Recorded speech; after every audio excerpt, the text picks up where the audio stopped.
चलिए जी, आ जाइए आप लोग। ठीक है, फटाफट निकलते हैं हम। थोड़ा इधर से खाली आप लोग देखते रहिएगा, वीडियो रिकॉर्डिंग हो रहा है ना? चल रहा है वीडियो रिकॉर्डिंग। तो हम लोग सूजन की बात कर रहे थे। तो सबसे पहले हमने जाना कि शरीर का जो हम लोग का यूनिट है, उस सेल है, कई सारा सेल एक जैसा मिला तो क्या बना? टिश्यू बना। एक जैसे टिश्यू मिले तो क्या बना? ऑर्गन बना। और एक जैसे ऑर्गन बहुत सारे मिले तो ऑर्गन सिस्टम बना। और कई सारा सिस्टम मिला के पूरा बॉडी का निर्माण होता है। तो हम लोग चूंकि सूजन पढ़ रहे हैं, तो सूजन में ध्यान ये देना है कि सेलुलर लेवल पे क्या चेंजेज आ रहा है, सेल के स्तर पे क्या बदलाव आ रहा है कि सूजन हो रहा है। तो हमने इसमें ये जाना कि ये हमारा फेफड़ा है, ये हार्ट है, और ये एक टिश्यू का सेक्शन है जिसमें कि एक किसी अंग का टिश्यू काट के लगाया गया है दिखाने के लिए कि सूजन में क्या परिवर्तन आ रहा है। और नीचे हमने ये लगा रखा है, ये गुर्दा है, ये आपका GIT है, ये हमारा ब्रेन है, इससे कैसे ब्लड फ्लो हो रहा है। तो सबसे पहले जो रेड लाइनिंग है, जहाँ ये रेड एरो जा रहा है, ये इंडिकेट कर रहा है कि प्योर ब्लड, मतलब जिसमें ऑक्सीजन का सेचुरेशन ज़्यादा है, वैसा ब्लड ये फ्लो किस तरीके से हो रहा है, कहाँ कहाँ से जा रहा है, वो दिखा रहा है। और जो ग्रीन वाला है, जो आप एरो ग्रीन वाला देख रहे हैं, वो वैसे ब्लड को डिनोट कर रहा है जो कार्बन डाइऑक्साइड की मात्रा जिसमें ज़्यादा है, जो इम्प्योर ब्लड है, अशुद्ध ब्लड है। तो हम सबसे पहले देखेंगे कि जब हम ऑक्सीजन लेते हैं फेफड़े से, तो ये एल्वियोलर के थ्रू हमारे ब्लड वेसल में चला गया, उनमें RBC के साथ वो ऑक्सीजन क्या हुआ? जुड़ गया। RBC के साथ ही ना जुड़ता है, एक हीमोग्लोबिन के साथ 4 ऑक्सीजन जुड़ता है। तो एक ऐसे ही RBC के साथ ऑक्सीजन अटैच हो गया और मिल के पहुँचा कहाँ पे? हार्ट के लेफ्ट एट्रियम में। लेफ्ट एट्रियम इसको पंप कर दिया लेफ्ट वेंट्रिकल में। और लेफ्ट वेंट्रिकल चूंकि पूरे शरीर को ब्लड पंप करता है, तो ये पूरे शरीर में ब्लड को फेंक दिया। ये पूरे शरीर में होते हुए गुर्दा, मतलब अलग अलग सिस्टम से गुजरते हुए ये ब्लड अब जिस सेल से गुजरेगा तो वहाँ ऑक्सीजन दे देगा, और वहाँ का कार्बन डाइऑक्साइड और कचरा लेते हुए रिटर्न होगा। तो वो कैसा हो जाएगा? ब्लूइश इन कलर हो जाता है, ब्लू कलर का हो जाता है, क्योंकि जैसे ही कार्बन डाइऑक्साइड की मात्रा ब्लड के अंदर बढ़ती है तो उसका कलर ब्लू कलर का हो जाता है। उसको हम यहाँ ग्रीन डिनोट किए हैं। और जिसमें ऑक्सीजन की मात्रा ज़्यादा होती है वो खून कैसा होता है? ज़्यादा लाल होता है। तो इसको लीजिए हम ब्लू कर देते हैं, ये डिनोट करने के लिए कि ये इम्प्योर ब्लड है, इसमें कार्बन डाइऑक्साइड की मात्रा ज़्यादा है। इस वाले ब्लड में कार्बन डाइऑक्साइड की मात्रा डिनोट करने के लिए हम लोग इसको ब्लू से दिखा देते हैं। ठीक है, तो इस तरीके से ये ब्लड राइट एट्रियम में आ जाता है, और राइट एट्रियम से फिर राइट वेंट्रिकल में, और राइट वेंट्रिकल से ये ब्लड कहाँ जाता है? फिर फेफड़े के अंदर यहाँ जाएगा। यहाँ अपने कार्बन डाइऑक्साइड को क्या करेगा? ये रिलीज कर देगा, बाहर निकाल देगा, और ये ब्लड फिर आगे बढ़ गया, आगे आएगा तो यहाँ से ऑक्सीजन को लेके और फिर आगे की तरफ नए साइकिल के लिए बढ़ जाएगा। तो ऐसा हम लोग का शरीर 1 मिनट में अगर 70 बार धड़क रहा है धड़कन, तो इसका मतलब कि 70 बार 1 मिनट में ब्लड यहाँ से पार हो रहा है और पूरे शरीर से वापस आ भी जा रहा है। जितना धड़कन होगा उतना ही बार यहाँ से सप्लाई गुजरेगा, यहाँ से भी उतना ही बार गुजरेगा, और उतना ही बार यहाँ से सप्लाई गुजरेगा। ये चीज़ ध्यान देने वाली है। अब इसके बाद हम लोग जानेंगे जो हार्ट सप्लाई ऐसे पूरे शरीर को गया, तो ये अपनी भी दीवार को सप्लाई के लिए यहाँ कोरोनरी आर्टरी से सप्लाई देता है अपनी दीवार को। ये अंदर के ब्लड से अपनी दीवार को सप्लाई नहीं देता। ठीक है, यहाँ तक हमने जाना। अब हम जानेंगे कि सेलुलर लेवल पे ये एक टिश्यू का सेक्शन है, मान लीजिए लीवर टिश्यू है, इसको हमने काट के यहाँ पे लगा दिया है कि इसमें किस तरीके से परिवर्तन हो रहा है। तो जैसे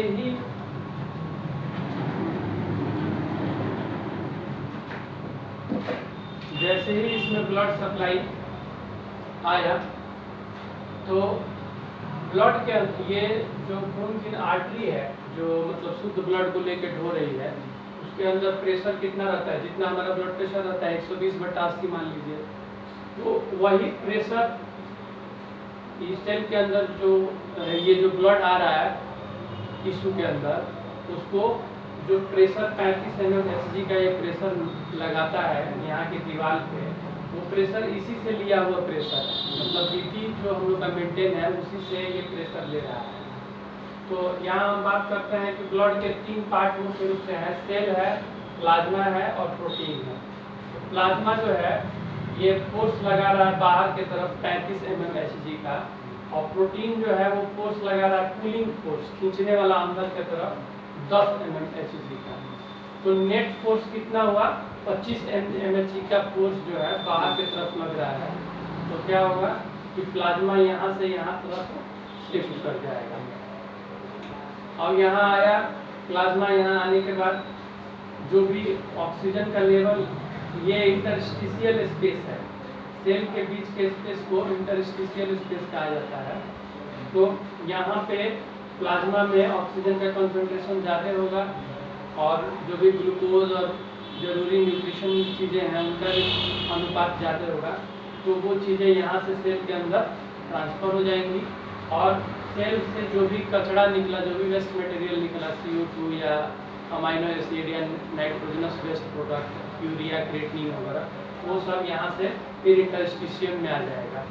इस वेनस एंड पे जिधर से अब वेन प्रारंभ हो रहा है, तो क्या होगा, वेनस एंड पे आते आते प्लाज्मा चूंकि यहाँ से बहुत सारा मैक्सिमम मात्रा में यहाँ रिलीज हो गया, तो इस एंड पे आते आते प्लाज्मा का जो ऑम्फोटिक प्रेशर, प्लाज्मा का जो प्रेशर आ गया वो 5 mmHg आ गया बाहर की तरफ, और प्रोटीन का प्रेशर हो गया 10 mmHg। तो कांस्टेंट है प्रोटीन, क्योंकि यहाँ जा नहीं रहा है, प्रोटीन कांस्टेंट है, तो प्रोटीन 10 mm अंदर की तरफ है। तो नेट फोर्स क्या हो गया, 5 mmHg अंदर की तरफ। तो जो भी प्लाज्मा इधर से छन के आया था, सेल को जरूरी चीज सप्लाई करने के बाद वापस यहाँ से रिटर्न हो जाएगा, वेनस एंड से लौट जाएगा, फिर सर्कुलेशन में चला जाएगा।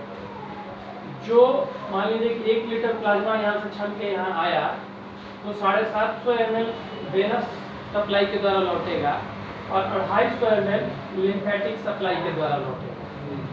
क्यों?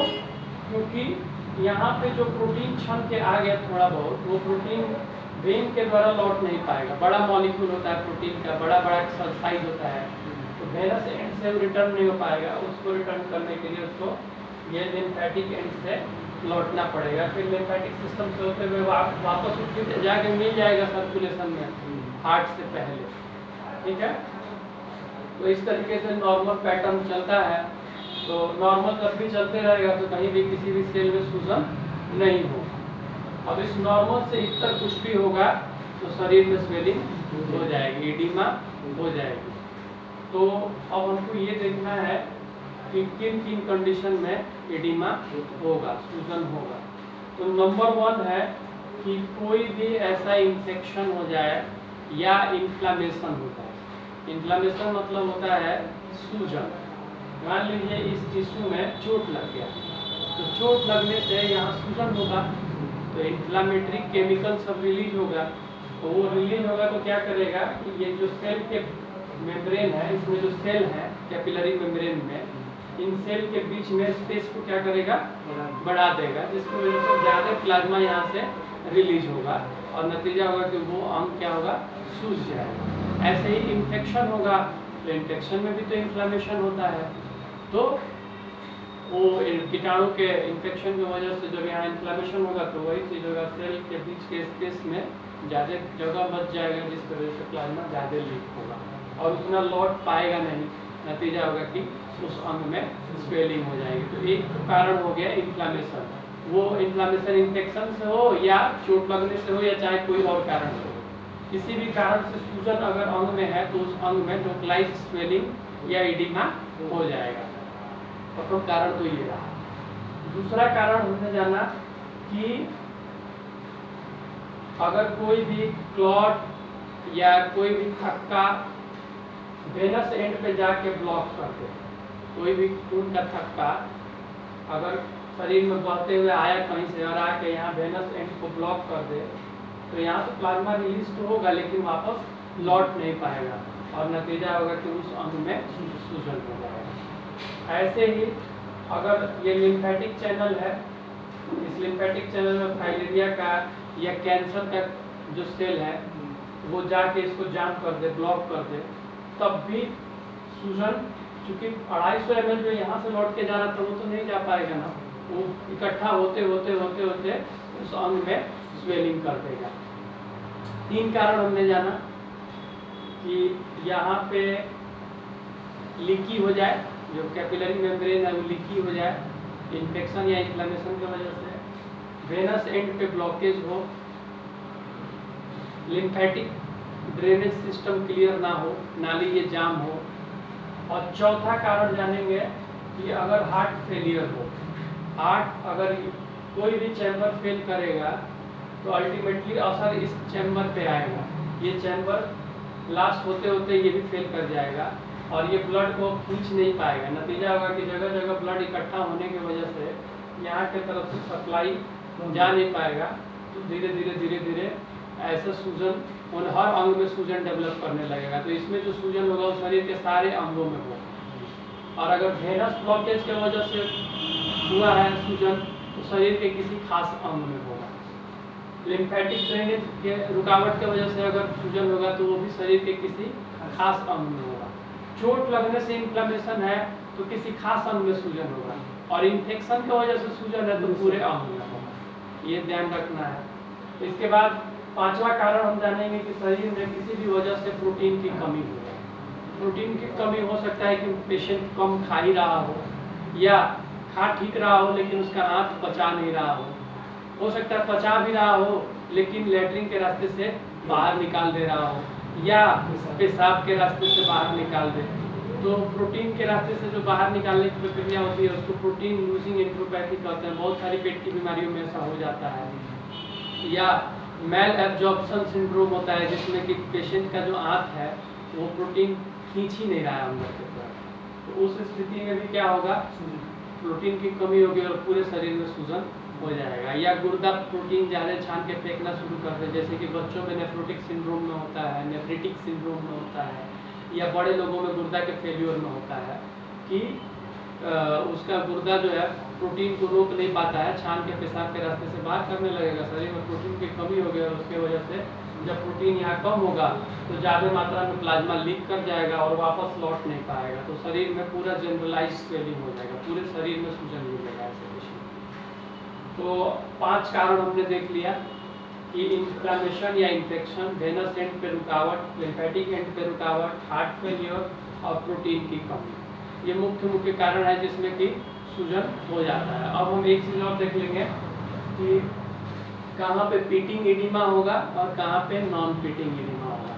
पीटिंग एडिमा होता है कि जिसको दबाया जाए तो दब जाए और छोड़ने पे फिर खुल जाए, उसको पीटिंग एडिमा कहा जाता है। और ऐसा सूजन जो दबाने पे बिल्कुल दबे ना उसको नॉन पीटिंग एडिमा कहा जाता है। तो जहाँ जहाँ वेनस ऑब्स्ट्रक्शन होगा, मान लीजिए यहाँ पे थक्का है या हार्ट फेल्योर है, तो इनमें जो ब्लड में रुकावट होगा और उसकी वजह से सूजन हुआ तो यहाँ पे जो भी पार्टिकल है उसमें प्रोटीन, चूँकि उसमें प्रोटीन की मात्रा बहुत ज़्यादा नहीं है, तो जैसे आप दबाइएगा तो धंस जाएगा और फिर हटाइएगा तो वापस वहाँ पे पानी आ गया। लेकिन वही अगर लिम्फेटिक रुकावट की वजह से सूजन हो तो क्या होगा कि यहाँ पे प्रोटीन भी रहेगा और वो प्रोटीन पानी को अपने साथ बांध के रखेगा, तो दबाने पे क्या होगा, धंसेगा नहीं, नॉन पीटिंग एडिमा होगा।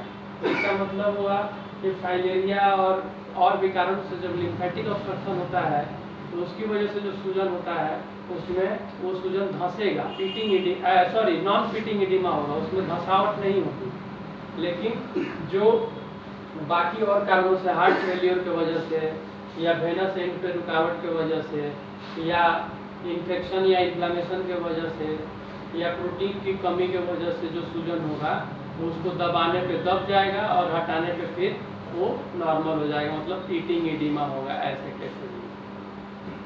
ठीक है। अब इसके अलावा सूजन में हमने समझते कि इससे ज़्यादा और कुछ हम लोग को पढ़ने लायक है। कितना मिनट का वीडियो हो गया? 15 मिनट का। तो अभी तो 15 मिनट है जी। और क्या सूजन में पढ़ा है?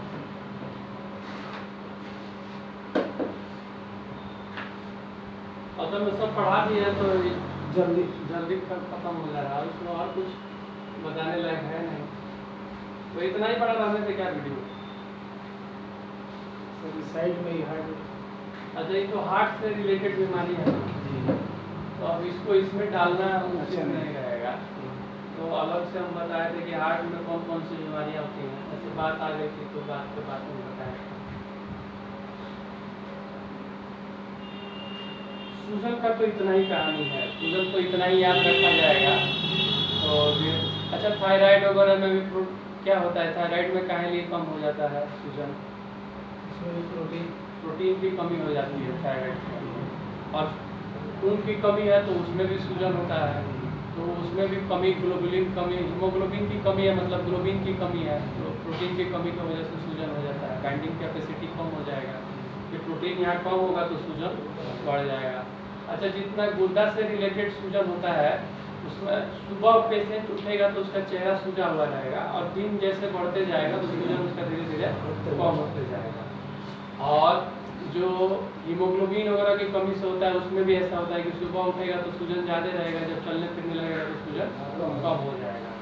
इसके अलावा बहुत सारी औरतों को मासिक में बदलाव के साथ भी सूजन बढ़ता है और घटता है। जब उसे मासिक डेट आगे बढ़ेगा तो शरीर सूजते जाएगा, और मासिक जैसे आएगा तो सूजन डाउन हो जाएगा। तो ये सब फिजियोलॉजिकल एडिमा है, इसमें कोई दिक्कत की बात नहीं होती है। इसके अलावा एडिमा के अंदर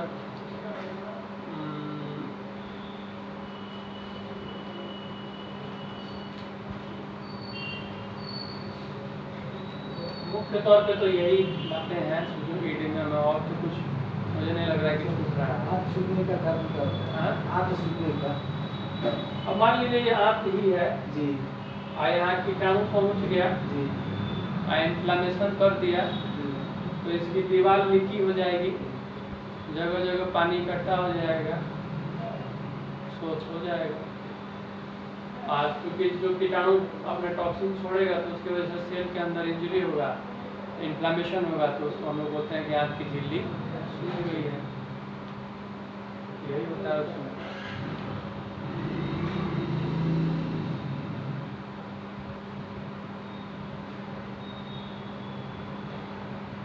ऐसे ही जब पानी इकट्ठा होते होते जाएगा तो हमारे शरीर में ना बहुत सारा सीरस कैविटी है, जैसे पेट का एब्डोमिनल कैविटी है, फेफड़े की जो कैविटी होती है, जो झिल्ली होती है, उसको हम प्लूरल कैविटी कहते हैं।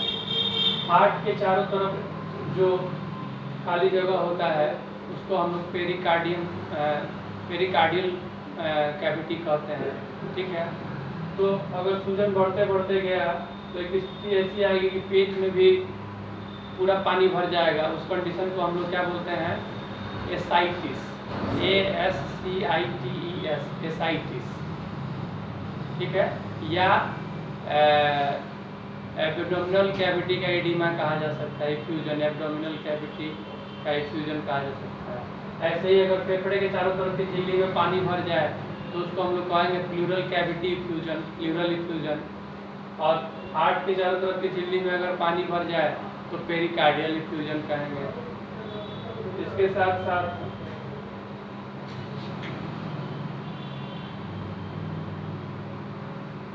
तो जिस कैविटी में सूजन माने पानी इकट्ठा होगा उस कैविटी के नाम के हिसाब से कहा जाएगा कि इसमें सूजन हो गया। जैसे फेफड़ा में मान लीजिए टीबी होता है तो क्यों उस फेफड़ा में पानी भर जाता है उसकी झिल्ली में?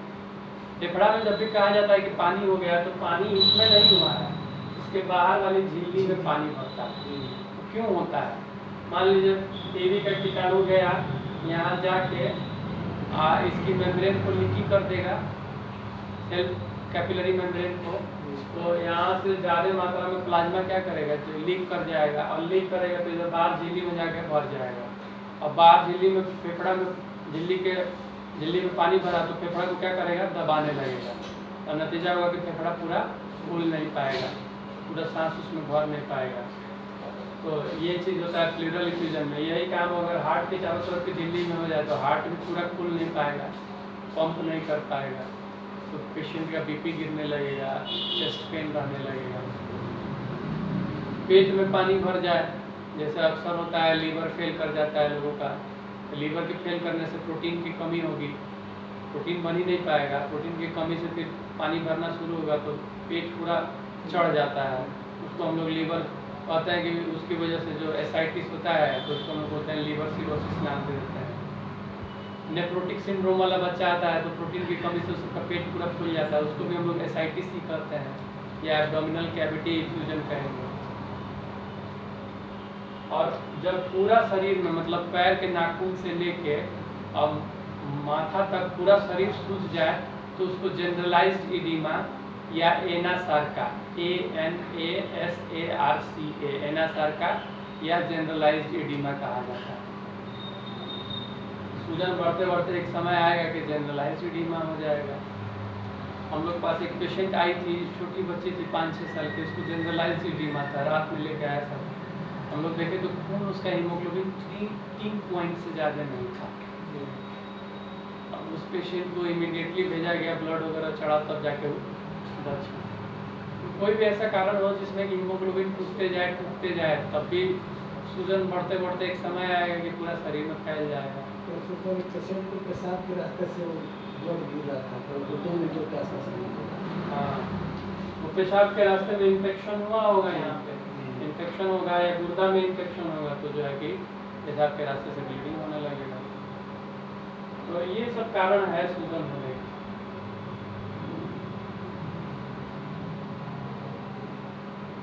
हमारे यहाँ बच्चा सब आता है, रोता नहीं है, मान लीजिए उसका ब्रेन है, रोया नहीं, यहाँ ऑक्सीजन की सप्लाई नहीं मिली तो सेल क्या होगा, सूजेगा। और सेल जब भी इन्फ्लाम्ड होगा, इन्फ्लामेशन होगा सेल में, तो उसकी कैपिलरी कैसी हो जाएगी, लीकी हो जाएगी। तो यहाँ से प्लाज्मा ज़्यादा अंदर की तरफ जाएगा, इंटरस्टिशियल में सेल के बीच वाले जगहों में जाएगा, तो प्लाज्मा जाके वहाँ इकट्ठा होगा तो क्या होगा, सूजन बढ़ता जाएगा। इसीलिए जो बच्चा नहीं होता है उसमें भी सूजन 72 घंटा तक बढ़ते जाता है, 72 घंटा के बाद फिर धीरे धीरे सूजन कम होना चालू होता है। अच्छा देखिए, एक चीज़ और बताना है कि अगर लिम्फेटिक रुकावट के वजह से, जैसे जो नॉन फीडिंग एडिमा है, जो सूजन दबाने पे दब नहीं रहा है, उस सूजन में लैसिक्स देने का बहुत फायदा नहीं है। और जहाँ पे दबाने पे दब रहा है और छोड़ने पे फिर नॉर्मल हो जा रहा है, दिखा रहा है कि यहाँ रुकावट के वजह से सूजन हो रहा है, तो ऐसे पेशेंट में लैसिक्स या लैसिलेक्टोन का गोली चलाया जा सकता है, तो उसके सूजन में आराम हो जाएगा। जिसका सब नहीं दबेगा, जिसका नहीं दबेगा उसमें नहीं देना, जिसका दब रहा है उसमें चलाया जा सकता है। उसके लिए जिसका दब रहा है उसके लिए लैसिक्स या लैसिलेक्टोन, जो स्पाइरोनोलेक्टिन नाम का टैबलेट आता है लैसिलेक्टोन नाम से, वो दिया जा सकता है। जिसका सब नहीं दब रहा है उसके लिए क्या करेंगे? अब जिसका नहीं दब रहा है तो उसमें लिम्फेटिक ऑब्स्ट्रक्शन है ना, या चोट के वजह से हुआ है, तो चोट के वजह से हुआ है तो एंटी इन्फ्लेमेटरी ड्रग देंगे, जो हमारे पास जो भी निमोसोलाइड, पैरासीटामोल, डाइक्लोफेनाक जो भी आता है। अब लिम्फेटिक रुकावट के वजह से है तो इसको दिया जाएगा, इसको बोला जाएगा कि आप पैर का सिरा जो है वो या जिस अंग में सूजन है उसको ऊपर की तरफ करके और लेटिए, तो क्या होगा, ऐसे रुके लेके, मान लीजिए हाथ में सूजन है तो हाथ ऐसे ऊपर करके सोएगा तो सारा वेन के द्वारा धीरे धीरे रिटर्न आ जाएगा, उसका सूजन उसका कम हो जाएगा। बाकी अगर कैंसर सेल की वजह से रुकावट है तो उसको ठीक करने का रेडिएशन थेरेपी दिलाएगा। और इसमें कीटाणु, फाइलेरिया का कीटाणु जाकर मरा है तो उसको तो मर ही गया है, और उसमें सूजन कम करने वाली दवाई डाइजर वगैरह जो चलता है, डाइजर वगैरह चलाएंगे तो उसका जो मलबा है वो जल्दी से क्लियर हो जाएगा। तो यहाँ पे सूजन, यहाँ पर रुकावट जो है वो हट जाएगा तो फिर चालू हो जाएगा सिस्टम। जिसमें प्रोटीन की कमी की वजह से सूजन हुआ है तो उसको प्रोटीन बढ़ाने के लिए दवा देंगे, प्रोटीन खिलाएंगे ज़्यादा, और प्रोटीन छन के पेशाब में ना जाए उसके लिए ओमनाकोटिल के टैबलेट चलाते हैं हम। और किसी का हार्ट फेलियर की वजह से सूजन हो रहा है तो उसका हार्ट फेलियर का इलाज करेंगे, डिजॉक्सिन का टैबलेट चलेगा बीटा ब्लॉकर के साथ, प्रोपेनोल वगैरह के साथ। तो क्या होगा कि इसका पंपिंग कैपेसिटी वापस आ जाएगा, तो ये बाहर की तरफ ब्लड आगे की तरफ फेंकने लगेगा, तो फिर जो ये ब्लड यहाँ रुका हुआ है वापस इसमें आना शुरू हो जाएगा। तो ऐसे पेशेंट का सूजन धीरे धीरे, सूजन हाथ और चलने में जो दिक्कत है वो आराम हो जाएगा। तो इस तरीके से जैसे कारण होगा वैसा उसका। अब मान लीजिए किसी को टीबी की वजह से उसके फेफड़े की झिल्ली में पानी भरा हुआ है, तो पानी निकाल देना तत्कालिक उपाय हुआ, लेकिन जब तक उसका टीबी ठीक नहीं होगा तो फिर पानी भर जाएगा, तो टीबी को ठीक करने की दवा चलेगी। अब किसी को हार्ट की जो झिल्ली है उसमें इन्फेक्शन हो गया, उसकी वजह से उसको पानी भरा हुआ है, तो जब तक उसका पानी भी निकालना पड़ेगा और साथ में उसको इन्फेक्शन का दवा भी देना पड़ेगा कि दोबारा उसमें पानी ना भरे। किसी के हाइड्रोसिल में पानी भर गया तो क्या करेंगे, पानी निकालना भी पड़ेगा और उसकी झिल्ली को उल्टा करके सीना पड़ेगा ऑपरेट करके, ताकि फिर दोबारा पानी उसमें ना भरे। ऐसे ही मान लीजिए कि किसी के पेट में पानी भर गया और ज़्यादा पानी हो गया, 1.5 लीटर से ज़्यादा पानी हो गया पेट में, तो फिर पानी उसको सुई डाल के निकालना पड़ता है। और पानी भरने का जो कारण है, मान लीजिए लीवर फेल है तो लीवर को सपोर्ट करने वाली दवाइयाँ चलेंगी। प्रोटीन की कमी से जनरली जो सूजन होता है ना, उसमें पानी निकालने की जरूरत नहीं पड़ती। पेट में अगर सूजन 1.5 लीटर से ज़्यादा है ना, तो प्रोटीन की कमी से जनरली उतना सूजन नहीं होगा, बहुत दिन बाद होगा। तब तक तो मरीज दिखा चुका होगा कहीं ना कहीं, उसका डायग्नोसिस बन चुका होगा। तो जल्दी में ज़्यादा मात्रा में पानी भर जाता है, उसमें कारण आँत की टीबी हो सकती है, लीवर का फेल होना हो सकता है, और पेरिटोनियम जो आँत जो पेट की झिल्ली होती है उसका इन्फेक्शन हो सकता है। इन कारणों से उसमें सूजन हो जाता है। जो कारण है वो कारण का इलाज किया जाएगा। इस तरीके से एडिमा को हम लोग तथा समापन करेंगे।